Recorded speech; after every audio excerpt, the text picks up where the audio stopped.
Vice Principal, honorable teachers, and my dear fellows, Assalamu alaikum.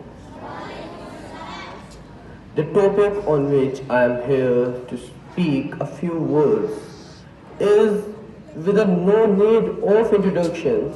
Actually, there is no introduction required for that topic. I didn't prepare a single word because there is no need to prepare for this word, for these very respected words, for these very respected person that teaches us.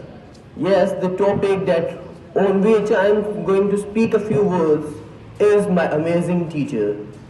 Yes, there are many amazing teachers in our life. There are some who remain in our heart with the very much content of love that we contain. And these teachers remind us of our past, of our journey from where we began. Now, a student should have a very high position in his heart for the teachers. And why is that for?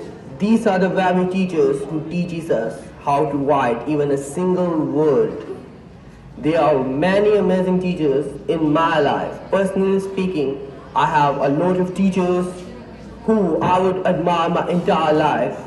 Inshallah, after getting to a very high position, I would like to come to them again and say that yes, you are the one who teach me. You are the one who teach me those few words due to which I am here, due to which today